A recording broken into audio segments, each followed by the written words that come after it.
ibadah kita. Mari kita mengambil sikap satu dulu dan berlutut di hadapan Tuhan. Berlutut di hadapan Tuhan dimulai.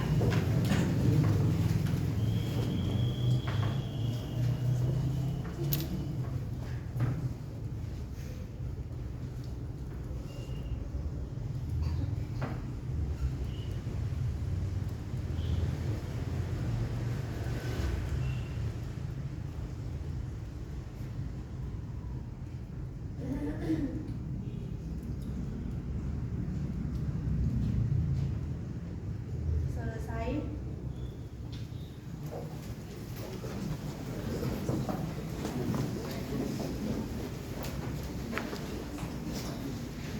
Mari kita siapkan hati kita, Bapak Ibu yang terkasih dalam nama Tuhan, yang berkata, aku masuk ruang Maha Kudus.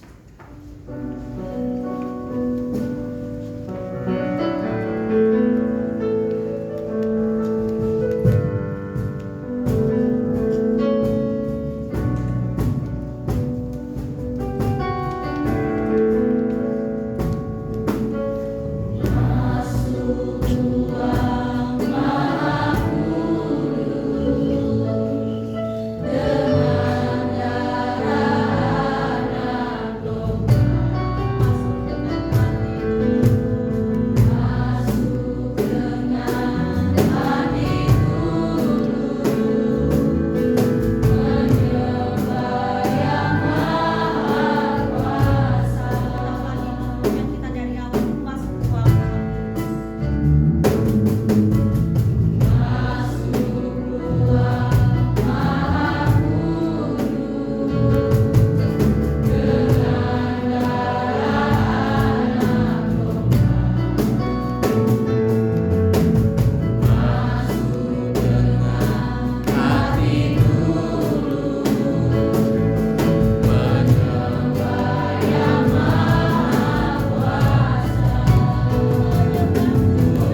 rangkaian apapun aktivitas yang harus dilakukan sepanjang minggu. Tuhan menolong memberkati. Terima kasih Bapak. Biar hati banyak kami saat Tuhan berkenan hadir di dalam dari awal pertemuan hingga akhirnya. Tuhan memberkati seluruh wilayah Tuhan yang mengambil bagian di dalam terlebih menyampaikan firman Tuhan. Berkati dan setiap kami menerima dengan hati yang terbuka dan diri. Pujilah namamu, kami buka ibadah kami hanya di dalam satu nama yang hidup, nama Tuhan Yesus Kristus. Haleluya. Silakan. Mari kita siapkan hati dan pikiran kita sebelum kita mendengarkan firman Tuhan. Kita memuji Tuhan yang berkata, firman-Mu berkata, Engkau bersedia. Tuhan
kepada setiap kami, bahwa kami Tuhan ajarkan supaya percaya senantiasa dan mengandalkan Tuhan dalam setiap kehidupan.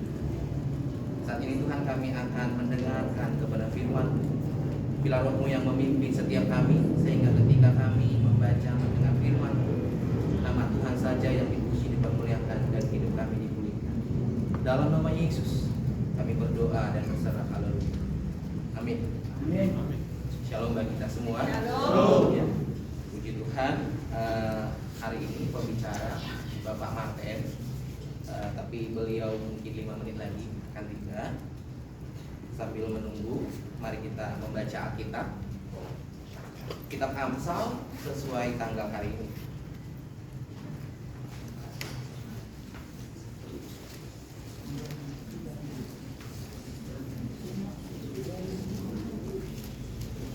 Ada yang sudah lupa tanggal karena mungkin 19.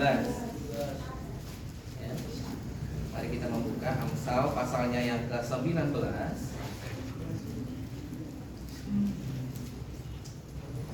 Ayatnya yang pertama sampai ayatnya yang ke-29.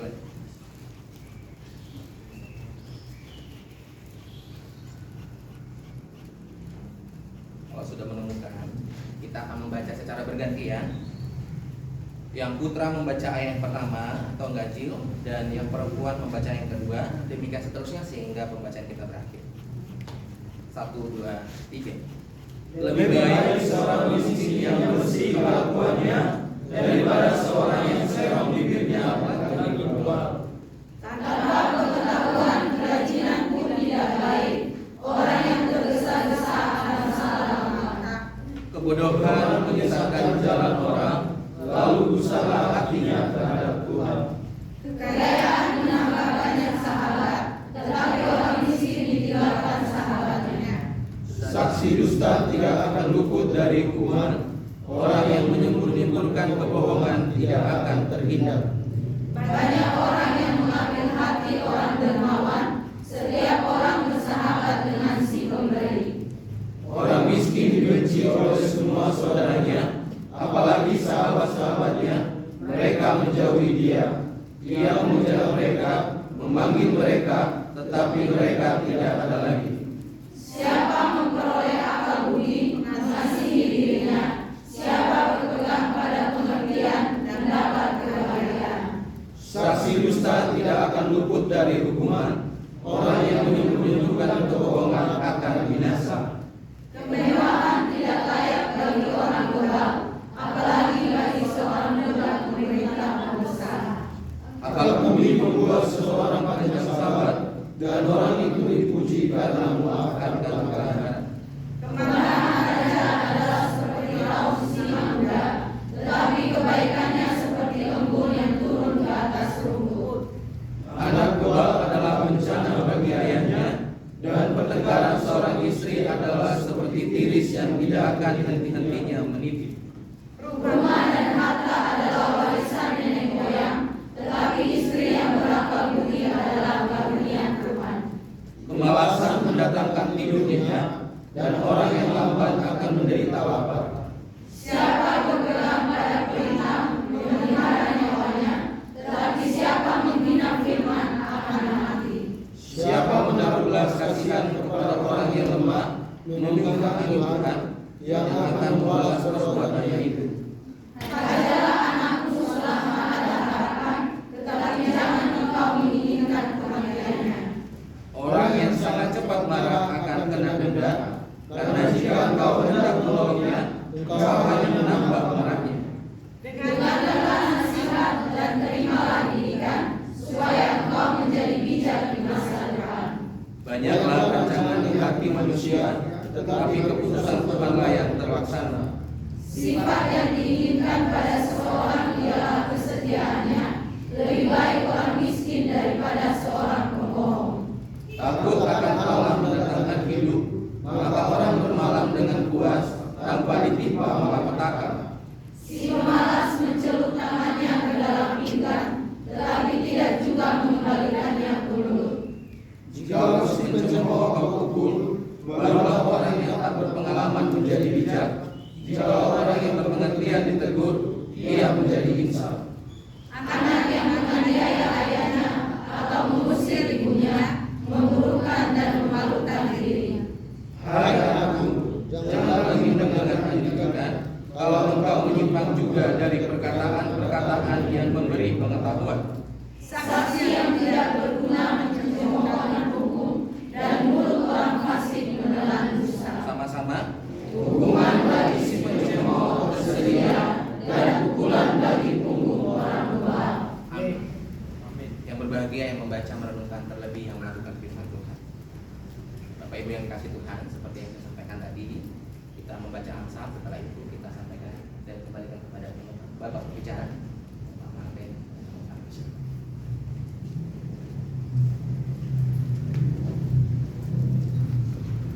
Kita berdoa, kami ucap syukur padamu ya Tuhan buat segala kebaikan-Mu, buat anugerah-Mu yang kami boleh terima hari lepas hari semakin besar kasih karunia-Mu bagi kami. Terima kasih ya Tuhan. Saat ini dalam perkumpulan persekutuan yang indah ini ya Tuhan, kami mau datang di hadapan-Mu, kami rindu memuji memuliakan nama-Mu, menaikkan syafaat kami mendengarkan kebenaran firman-Mu. Terangi hati kami dan buat kuasa-Mu ya Roh Kudus biar kami mengerti dan beri kami kemampuan untuk melaksanakan firman. Ini doa kami dalam nama Tuhan Yesus kami berdoa dan bersyukur. Amin. Amin. Shalom. Shalom. Pertama-tama mohon maaf atas keterlambatannya. Itu luar biasa, tapi ya tidak terprediksi sebelumnya. Padahal udah di pom bensin situ ada 15 menit ke sini. Jadi mohon maaf saya tidak bisa tampilkan PPT-nya. Tahun baru udah mulai lama, tahun baru ini udah mulai pertengahan, udah lewat pertengahan malah. Banyak orang menghadapinya dengan optimis, ada yang pesimis, ada yang biasa saja. Apalagi bagi bangsa kita, tahun baru kita nanti presiden baru nanti kan. Apapun yang terjadi kita akan punya presiden yang baru karena presiden yang lama tidak mencalonkan lagi. Mau tak mau presiden kita tetap harus jadi baru nanti. Wah, banyak prediksi segala macam, banyak yang mengharapkan A, B, C, D, yang mengharapkan dari presiden baru seperti apa. Ada yang pesimis, siapapun presiden kita tetap harus kerja, baru bisa makan, nggak kerja nggak makan. Ada yang begitu, tapi yang logikanya memang begitu. Ada yang euforianya berlebihan sampai sudah kayak agama presiden itu kan. Percaya apa? Mendukung presiden udah kayak beragama, beriman begitu. Jadi kalau disalahin dikit presidennya dia kayak apa? Kayak terluka batinnya. Karena presiden. Padahal kan ya begitu lah, ini kontestasi dan riang gembira kata presiden. Tentang iman, berharap, memiliki keyakinan teguh, memiliki iman itu dekat-dekat, itu optimisme itu dekat-dekat dengan iman. Hari ini saya rindu kita sama-sama untuk belajar tentang iman. Saya kasih tema hari ini Walk in Faith. Artinya apa? Berjalan dengan iman, berjalan dalam iman. Judul yang sudah biasa karena ada yang bilang walk in wisdom, walk in faith, walk in love, walk in hope, banyak macam iman. Dan saya rindu kita baca sama-sama firman Tuhan dalam Yohanes. Kalau nggak salah beberapa hari waktu lalu sudah pernah disampaikan. Tapi mari kita lihat dari sisi yang berbeda. Yohanes pasal 2 ayat 1 hingga ayatnya yang ke-11.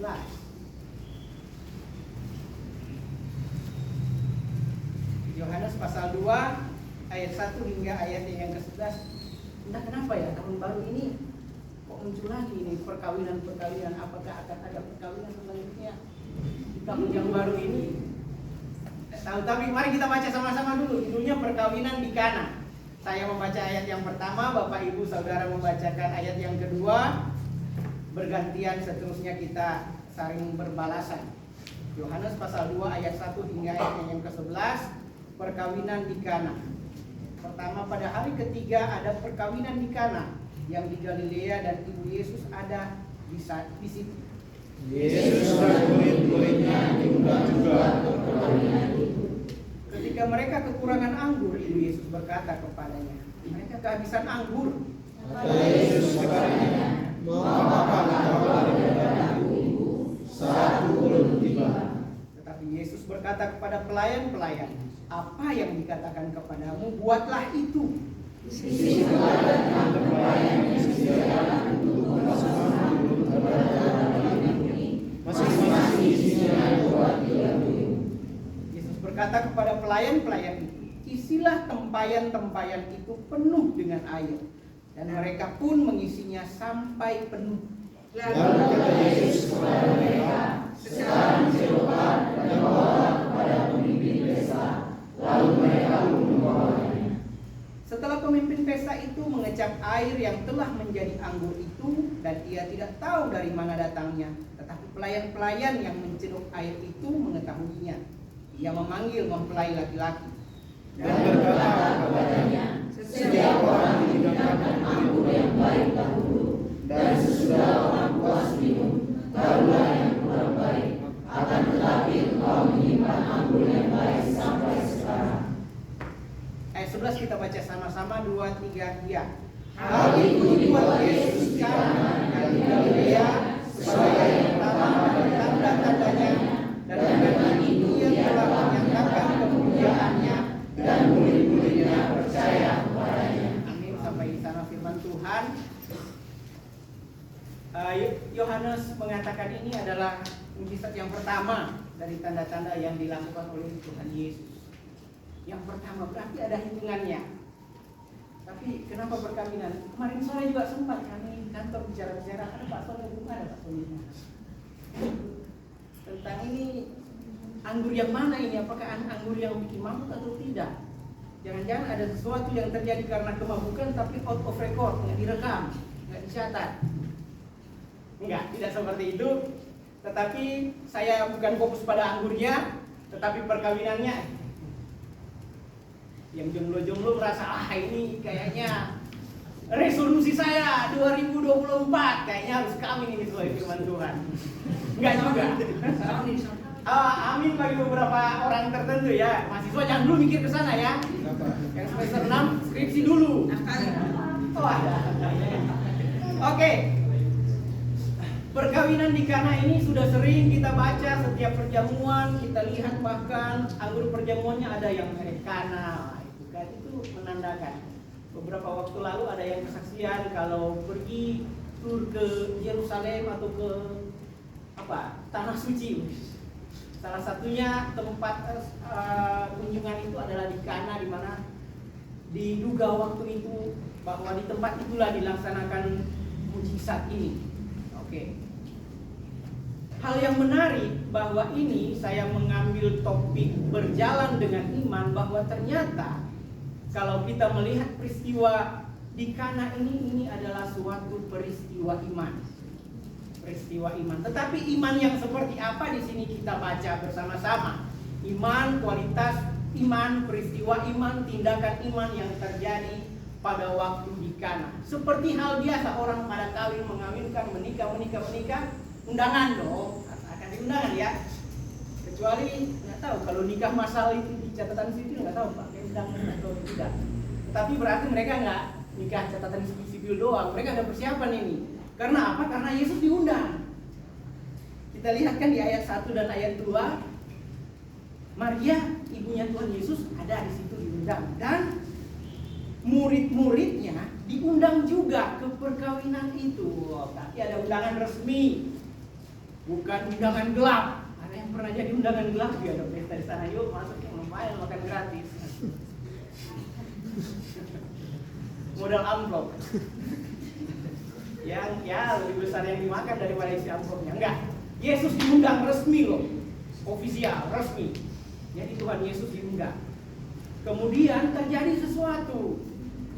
Karena Ibu Yesus juga diundang, berarti itu lumayan terkenal pengantinnya. Tidak disebutkan siapa pengantinnya, tetapi lumayan dikenal berarti di sekitaran situ, daerah situ. Mungkin banyak undangannya kita tidak tahu. Tapi yang pasti Ibu Yesus diundang, Tuhan Yesus Dan murid-muridnya diundang, bukan hanya Tuhan Yesus sendiri. Tiba-tiba muridnya ikut dong, enggak. Mungkin kalau seperti itu kisahnya, mungkin itu yang bikin mereka kehabisan anggur kan? Karena undang satu bawa 12, habislah anggurnya. Bukan seperti itu, karena Yesus dan murid-muridnya diundang. Jadi tenang, bukan mereka yang membuat anggurnya nggak cukup. Mungkin ada undangan-undangan yang membeludak. Mungkin musim dingin kah, diperkirakan minum 1 sloki, mereka pada minum 5-6 sloki, habis anggurnya kan itu. Tapi kita tidak tahu latar belakangnya, yang pasti ternyata anggurnya kurang. Ibu Yesus ini orang yang peka, Maria. Bukan hanya pada peristiwa ketika malaikat bertemu dengan dia, tetapi Ibu Yesus ini merupakan teladan. Dia orang yang peka, wanita yang peka. Dia nggak nanya-nanya, tetapi dia mungkin memperhatikan seorang Ibu Yesus, Maria. Kayaknya mereka kekurangan anggur. Biasa kan kalau di pesta itu nggak mungkin diumumkan di depan, Bapak Ibu, saudara-saudara, makanan kita habis nih, atau minuman kita habis. Enggak kan, biasanya bisik-bisik yang punya pesta. Apalagi yang udah heboh itu paling yang di dapur yang heboh.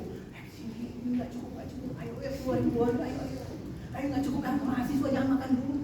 Nah, biasanya kan begitu kan kalau makanan nggak cukup kan. Panitia jangan dulu ya, ini kayaknya nggak cukup. Tapi kan nggak mungkin diumumkan di depan, bisik-bisik pasti. Ibu Maria nyimak, bilang ke anaknya, kita kehabisan anggur nih. Iman yang peka. Sepertinya mereka kehabisan anggur nih. Ibu mau apa? Nanti dulu. Tapi ternyata Tuhan Yesus walaupun bilang saatnya belum tiba, Tuhan Yesus nggak mau mulai, ayo saatnya sekarang, enggak. Tetapi kemudian berjalannya waktu, kita tidak tahu berapa menit atau berapa lama jedanya. Kemudian Tuhan Yesus memerintahkan kepada pelayan-pelayan itu untuk isilah tempayan-tempayan itu penuh dengan air. Jadi ada tempayan-tempayan yang disiapkan di situ, ada air di situ. Yang pesta, kalau pesta di sana ya beda dengan kita di sini ya, udah lantainya keramik, ada AC, minimal ada kipasnya. Kalau di sana ya pesta di rumah seperti itu. Mereka selalu menyiapkan air-air bukan untuk diminum, tetapi di depan itu biasanya ada air-air untuk cuci kaki. Jadi orang yang masuk ke tempat pesta itu biasanya harus cuci kaki. Karena di sana jalannya belum aspal, di sana jalannya tanah, mungkin banyak debu, kendaraannya bukan mobil, tidak ada polusi udara, tapi polusi tanah di sana. Karena kan kendaraannya kuda, keledai, sapi, naik gerobak, apa segala macam. Jadi bukan polusi udara, polusi tanah yang diinjak-injak orang lah, itulah ya kan. Nggak usah dijelaskan polusi tanahnya seperti apa. Jadi orang harus cuci kaki sebelum masuk, apalagi mau ke pesta. Jadi ada air-air sudah dipersiapkan dengan baik oleh yang punya hajatan. Tetapi kemudian karena anggur kurang, Tuhan Yesus suruh ada tempayan-tempayan, bukan tempayan yang tong yang di depan, bukan. Ada tempayan-tempayan khusus, tapi kosong, minta diisi air. Diisi air itu dan dilakukan oleh pelayan-pelayannya. Habis itu isi nggak apa-apa kan, disuruh isi nggak apa-apa. Kalau kita pelayan-pelayan disuruh isi teko-teko itu dengan air kan. Misalnya ada tamu di sini, tamu dari luar negeri, dari Korea misalnya kan, ada tamu dari Korea nih, wah kita habis air. Tiba-tiba Pak Ketua suruh isilah teko itu, ambil air dari kolam ikan situ kan. Ambil air sih mungkin oke, tetapi ketika disuruh perintah yang kedua, bawalah pemimpin pesta, wah itu dia masalah. Tapi nanti kita jawab. Tetapi seperti itu prosesnya. Kemudian terjadilah mereka taat. Nggak tahu mereka ada mengeluh dalam hati, atau ada bertanya-tanya, atau ada yang mengata-ngatain dalam hati. Gila, orang yang nyuruh ini, masa air buat cuci kaki disuruh kasih minum orang di pesta. Tetapi kita nggak dengar kerutuan itu. Yang kita lihat adalah mereka melakukan, dan ternyata pemimpin pestanya merasakan ini anggur yang lebih baik bahkan dari anggur yang sudah habis tadi. Itu yang terjadi. Kurang lebih seperti itu ceritanya pada waktu itu. Nah, Bapak Ibu, saudara-saudari sekalian, di sini kita melihat bahwa berjalan dalam iman atau berjalan dengan iman dan korelasinya dengan kehidupan kita sekarang ini. Di mana Tuhan Yesus diundang dalam sebuah pesta, kadang dalam sebuah hajatan kita mengundang orang-orang tertentu. Di sini saya mau tandai bahwa tindakan iman, berjalan dengan iman adalah ada 3 hal yang perlu dilakukan. Yang pertama itu adalah undangan yang tepat. Undangan yang tepat, undanglah orang yang memang tepat. Undangan yang tepat itu banyak indikatornya, istilahnya banyak hal-hal yang jadi bahan pertimbangan untuk kita mengundang yang tepat. Tetapi yang pasti di situ orang yang punya hajatan dia undang Tuhan Yesus, dia undang Maria. Itu terkenal pada waktu itu di zamannya. Karena peristiwa Maria, peristiwa Tuhan Yesus yang sudah dengan murid-muridnya itu sudah cukup terkenal di daerah tempat itu. Maka dia mengundang Tuhan Yesus. Dia nggak salah undang. Tetapi dia undang Tuhan Yesus bukan supaya ini saya undang dia aja karena dia nanti bikin mujizat kalau apa-apa yang kurang, enggak. Itu memang tokoh yang layak dan bisa diundang pada waktu itu. Undangan yang tepat, dan ternyata dia tidak salah mengundang undangan yang ada itu. Mengundang undangan yang tepat. Nah, Bapak Ibu Saudara, dalam berjalan dengan iman, terkadang kita tidak bisa beriman dengan sendirinya. Cuman memang karunia dari Tuhan, anugerah dari Tuhan. Tetapi dengan mengundang undangan yang tepat, dengan mengundang teman yang tepat, sahabat yang tepat, kita bisa saling meningkatkan iman kita. Sehingga ada yang bilang, mau cari tahu siapa dirimu, lihat teman-teman yang ada di sekitarmu. Kalau teman-temanmu agak miring-miring, mustahil kamu lurus. Kalau teman sebagian besar miring, mustahil kamu lurus. Kalau semua lurus-lurus, ya agak mustahil lah kamu miring. Kurang lebih seperti itu, sehingga Paulus kan bilang pergaulan yang buruk merusak kebiasaan yang baik. Itu saling menggesek, saling menguatkan, saling mempengaruhi satu sama lain. Maka undangan yang tepat itu sangat dibutuhkan. Siapa yang kita undang dalam hidup kita? Siapa orang-orang yang ada di dekat kita? Jika kita memilih orang yang tepat, maka kita bisa mencapai tujuan kita dengan tepat. Amin. Amin. Jadi mulai lihat di sekeliling kita. Kalau ada yang miring, minimal cuma dia yang miring. Kalau kita banyak yang lurus, kita bisa bikin dia jadi lurus. Iya kan? Yang bahaya kita lurus sendiri di tengah-tengah tempat yang miring. Kalau kita kuat, yuk bikin lurus yang miring-miring itu. Kalau nggak kuat, mundur teratur. Ntar tiba-tiba kita keluar udah miring juga. Mengerti istilahnya ya? Artinya, kalau kita masih lemah, yuk kita bersahabat, bergaul dengan orang-orang yang imannya kuat, orang-orang yang lebih mengerti, orang-orang yang lebih baik, supaya minimal kita jadi lebih baik. Bukan berarti hidup kita tergantung orang lain, bukan. Tetapi hidup kita saling mempengaruhi dengan orang-orang yang ada di sekitar kita, dengan teman-teman kita, dengan siapapun yang ada di sekitar kita, itu mempengaruhi. Undangan yang tepat. Poin yang kedua dalam melangkah dalam iman, setelah undangan yang tepat,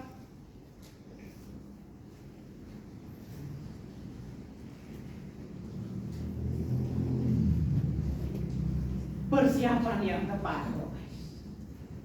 Ini kayaknya tuan pesta ini persiapannya kurang pas di masalah anggur ini. Kayaknya kurang pas persiapannya. Masa anggurnya sekian, padahal undangannya sekian, nggak tahu. Tetapi menurut saya persiapan yang punya hajatan ini sudah cukup tepat. Cuma entah kenapa ternyata ada saja yang kurang. Terkadang ketika kita merasa semuanya sudah persis, sudah siap, sudah tepat sesuai dengan prediksi kita, ada saja yang kurang. Tetapi minimal kita melakukan sesuatu tepat, sudah menghitung dengan pas, sudah ada dasarnya bahwa ini sudah pas ini. Ini sudah pas, mahasiswa ini ada 78 orang. Misalnya kan, 78 orang mahasiswa di asrama di sini. Kok makanan yang kita siapkan 78 orang masih kurang? Kira-kira kenapa? Ada yang nambah.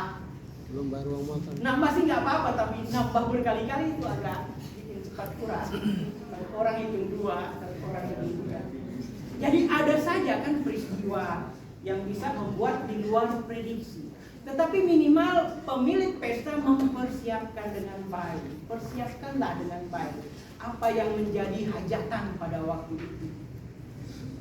Dan ternyata kurang. Dalam kehidupan kita juga ayo kita persiapkan. Setelah tadi kita bergaul dengan orang yang tepat, kita mengundang pribadi yang tepat, yuk kita buat persiapan yang tepat di dalam kehidupan kita, supaya kita itu minimal melangkah dalam iman. Bapak Ibu, saudara yang kekasih, iman itu bukan hanya percaya kemudian datang, enggak. Ternyata iman itu dalam bahasa aslinya bukan hanya kata benda tetapi juga kata kerja ya Pak ya. Iman itu kata kerja juga, tindakan. Ada sesuatu yang harus dilakukan, itu iman. Iman bukan hanya percaya, berdoa ya udah tunggu, sabar aja, enggak. Ternyata iman itu tindakan, ada tindakan-tindakan. Sehingga kalau kita baca Ibrani pasal 11 tentang pahlawan-pahlawan iman, mereka semua orang-orang yang bertindak. Mereka itu semua orang-orang yang melakukan sesuatu bahkan di luar kemampuan mereka lakukan. Itu tindakan iman. Bukan tindakan iman berdoa tunggu Tuhan, pokoknya besok saya dapat dana masuk rekening 5 juta, kalau enggak saya enggak percaya Tuhan. Itu bukan tindakan iman seperti itu. Mungkin bisa kita nggak tahu cara kerja Tuhan, tetapi itu bukan tindakan. Tindakan iman, yuk kita lakukan apa yang sanggup kita lakukan, apa yang mampu kita lakukan, selebihnya serahkan kepada Tuhan. Tetapi kata kuncinya, kita lakukan yang terbaik yang bisa kita lakukan. Terkadang kita balik, minta dulu kepada Tuhan, Tuhan tolong, kalau tidak bisa, ternyata tidak datang 5 juta itu, baru kita mencoba yang terbaik dari kita, apa yang bisa kita lakukan. Waktunya sudah terlambat. Kita balik begitu. Padahal kan itu harus berjalan bersama-sama, minta kepada Tuhan dan kita lakukan yang terbaik yang bisa kita lakukan. Dalam pelajaran, dalam belajar, dalam studi, dalam kuliah, lakukan yang terbaik. Jangan tunggu-tunggu jam doa. Saya buat berdoa kok, saya buat puasa kok, saya yakin nilai saya 10. Belajar enggak, tapi setiap jam belajar kok saya ganti dengan doa lebih penting belajar. Amin saudara-saudara. Enggak, jalannya bersamaan, berimbang. Apa yang kita doakan kita lakukan, apa yang kita lakukan kita doakan. Ada keseimbangan di sana. Jadi tindakan iman itu juga harus ada persiapan. Persiapan apa yang mampu kita lakukan. Sehingga kemarin yang mahasiswa yang mau berangkat PBL yang ujian skripsi duluan kan, ada yang datang, Pak saya masalah keuangan. Oh kalau begitu dikasihkan, biasanya kan kalau dikasih solusi coba A, B, C. Kayaknya nggak bisa Pak, saya ini udah mentok-mentok nggak bisa lagi. Kamu sudah bikin A dulu, sudah bikin B dulu, sudah bikin C dulu, terus nggak bisa, belum dilakukan. Yuk lakukan dulu apa yang terbaik yang mampu kita lakukan dalam studi, dalam pekerjaan. Terkadang begitu melihat masalah langsung kita berdoa dan kita tunggu masalah itu lenyap. Lenyap seketika. Enggak, bukan begitu prosesnya Tuhan. Kita lihat saksi-saksi iman di Ibrani 11. Mereka bahkan sampai mati kok mempertahankan imannya. Mereka sampai harus dihukum, harus segala macam yang mereka alami. Tetapi kata kuncinya mereka bertindak, mereka lakukan. Ada sesuatu yang mereka lakukan. Bukan hanya duduk diam dan menunggu perubahan terjadi. Tindakan iman. Jadi yang pertama tadi mengundang pribadi yang tepat. Yang kedua itu persiapan yang tepat. Dan yang ketiga kita mungkin sudah tahu bersama itu adalah tindakan yang tepat. Yang kita belajar dari pelayan-pelayan yang ada pada Yesus, undangan yang tepat sudah ada. Persiapannya sudah ada, pelayan hostnya, tetapi ada yang kurang. Kemudian pelayan-pelayan ini jadi satu istilahnya ujung tombak yang terjadi pada peristiwa ini. Mereka pelayan, bilang pelayan. Barobas ya. Barobas. Ya biasanya mereka hanya melakukan apa yang ada. Ya udah kalau nggak ada, bagaimana kita melakukannya? Dan ternyata mereka mendapatkan satu perintah iman yang mereka jawab dengan tindakan iman. Mereka tahu, Alkitab sendiri berkata mereka tahu dari mana air itu. Artinya tiba-tiba saja terjadi, disuruh cedoklah air untuk cuci kaki. Disuruh bawa ke dimasukkan ke tempatnya, disuruh bawa ke tukang MC-nya ya pada waktu itu. Ini tindakan iman yang luar biasa. Mereka percaya ini Yesus. Tanpa tanya-tanya. Wah, bayangkan kalau mahasiswa kita yang disuruh begitu ya. Ambil. Ini orang miring, ini nggak benar ini. Sudah tahu air ini kalau kami bawa, ternyata kenapa-napa orang itu yang dihina kami, yang dihukum kami, bukan kamu yang asal nyuruh. Paling dibilang, udah tahu nggak benar, ngapain kalian lakukan? Ya kan, kalau pakai logika. Tetapi mereka iman mereka lakukan. Itu beriman yang luar biasa. Coba cari iman siapa yang bisa ambil air minum jadikan anggur. Tetapi itu terjadi. Ini MC-nya, ya biasa aja MC-nya nggak tahu, tapi pelayan itu tahu tindakan yang tepat. Kalau tadi undangan yang tepat, kemudian persiapan yang tepat, yang terakhir adalah tindakan yang tepat. Yuk jalankan. Apa sih yang Tuhan mau dalam hidup kita? Tindakan dulu, laksanakan, lakukan. Apa yang Dia mau ada di Bible, ada di buku Tuhan, ada di Alkitab, baca. Kalau kurang mengerti tanya, tetapi itu harus ada effort, harus ada usaha, harus ada tindakan dari kita. Jangan hanya pasif. Jadi tindakan iman itu aktif, bukan pasif. Iman itu do something, bukan wait for something. Jadi itu iman melakukan sesuatu, bukan hanya menunggu saja. Dalam segala aspek, dalam pekerjaan, dalam studi, apapun, dalam keluarga, dalam tujuan apapun kita sepanjang 2014 ini. Yuk kita isi dengan orang-orang yang tepat yang ada di sekitar kita. Kita isi dengan persiapan-persiapan yang tepat. Kita isi dengan tindakan-tindakan yang tepat. Puji Tuhan, Tuhan akan menyertai. Iman yang tepat itu saling bersama. Ada tindakan dari kita dan selebihnya itu kita berserah kepada Tuhan. Amin. Amin. Firman Tuhan. Mari kita berdoa. Terima kasih Tuhan untuk hari ini Engkau kembali mengingatkan kami betapa pentingnya iman kepercayaan kepada-Mu ya Tuhan. Biarlah kami selalu di sepanjang tahun ini ya Tuhan, bahkan seterusnya dikelilingi oleh orang-orang yang tepat, agar kami boleh saling menguatkan satu sama lain. Dan ketika kami kuat, kami boleh menguatkan orang lain yang masih lemah. Tolong kami ya Tuhan. Biar ada persiapan-persiapan yang tepat dalam kehidupan kami. Tunjukkan prioritas-prioritas hidup kami ya Tuhan. Bersamalah dengan kami dalam setiap perencanaan hidup kami. Dan biar tindakan-tindakan kami selalu dipenuhi dengan hikmat kebijaksanaan yang daripada Tuhan. Sehingga apapun tindakan kami itu ya Tuhan sesuai dengan jalan-jalan-Mu. Buat berhasil apapun yang kami harapkan, yang kami rencanakan, yang kami impikan ya Tuhan. Agar apapun yang terjadi semuanya kami kembalikan ke hormat kemuliaan Tuhan. Terima kasih Tuhan, ini doa kami dalam nama Tuhan Yesus Kristus kami berdoa dan bersyukur. Amin. Amin. Halo.